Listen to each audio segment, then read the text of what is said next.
සුබ දවසක් හැමෝටම. අපි එතකොට ඉස්සෙල්ලා වීඩියෝ එකෙන් අපි බැලුවා අපේ කොත්තුව සඳහා අපි චිකන් හොද්ද හදන හැටි ඉස්සෙල්ලා වීඩියෝ එකෙන් බැලුවා. දැන් අපි මේ වීඩියෝ එකෙන් බලමු කොත්තු මිශ්‍රණය කොහොමද අපි සාදාගන්නේ කියලා. එතකොට අපි අවශ්‍ය දේවල් කැරට්, ලීක්ස්, ගෝවා කොළ, ගෝවා කරපිංචා ඒවා කපාගෙන අවශ්‍ය ද්‍රව්‍ය සාදගෙන දැන් මේ වනට අවසන් වෙලා තියෙනවා. එතකොට කැරට් එහෙම හීනියට ලියා මේ කපාගෙන සීලුම දේවල් මේකට අවසන් කරගෙන තියෙනවා. එතකොට අපි පළමුව ඒ අවශ්‍ය දේවල් ටික ටෙම්පරාදු කරගන්නවා. ටෙම්පරාදු කරගෙන තමයි අපි කොත්තු පැකට් එකේ තියෙන කොත්තු කෑලි ටික මේ ටෙම්පරාදු කරගන්නේ.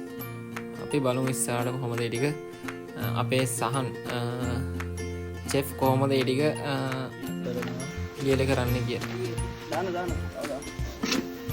ඔයාලා මගේ channel එක තාමත් subscribe කරලා නැත්නම් අදම subscribe කරලා තියාගන්න.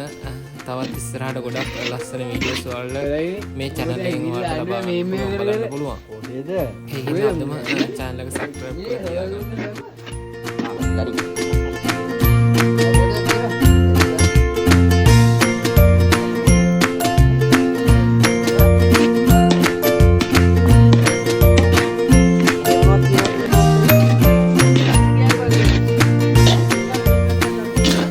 දැන් අපිට පේනවා කොත්තු රස පාටට ඇවිල්ලා තියෙනවා.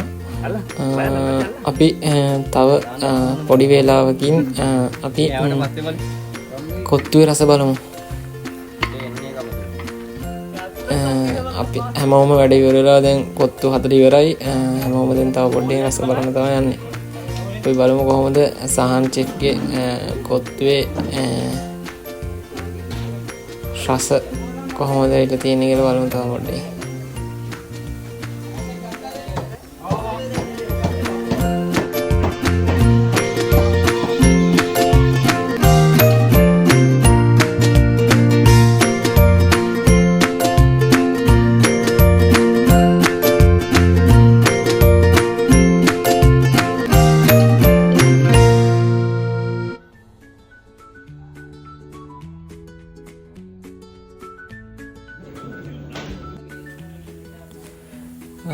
අපි දැන් කොත්තු ඔක්කොම ටික කෙහෙල් කොලයකට දාලා අද අපි කෙහෙල් කොලේ තමයි කොත්තුව රස බලන්න යන්නේ.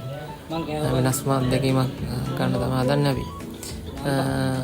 අපි බලමු කොහොමද කොත්තුවේ රස කියලා.